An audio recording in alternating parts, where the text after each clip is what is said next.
जब कर्ण ने श्री कृष्ण से पूछा, मेरा अपराध क्या था?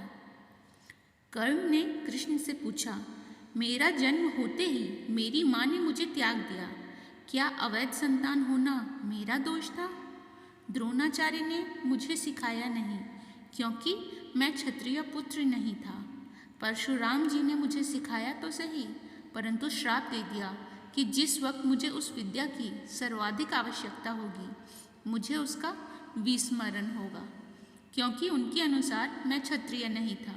केवल संयोगवश एक गाय को मेरा बाण लगा और उसके स्वामी ने मुझे श्राप दिया, जबकि मेरा कोई दोष भी नहीं था।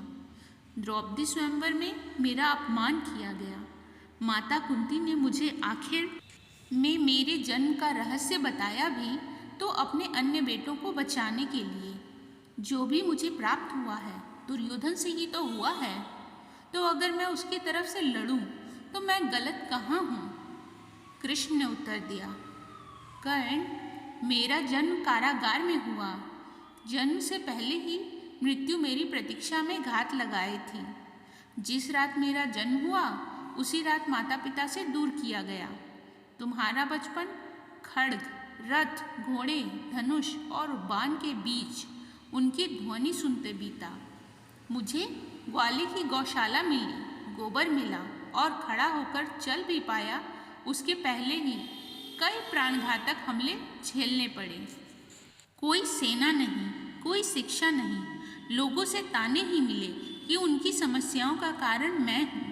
तुम्हारे गुरु जब तुम्हारे शौर्य की तारीफ कर रहे थे, मुझे उस उम्र में कोई शिक्षा भी नहीं मिली थी। जब मैं 16 वर्षों का हुआ तब कहीं जाकर ऋषि सांदीपन के गुरुकुल पहुंचा। तुम अपनी पसंद की कन्या से विवाह कर सके। जिस कन्या से मैंने प्रेम किया वो मुझे नहीं मिली और उनसे विवाह करने पड़े जिन्हें मेरी चाहत थी या जिनको मैंने राक्षसों से बचाया था।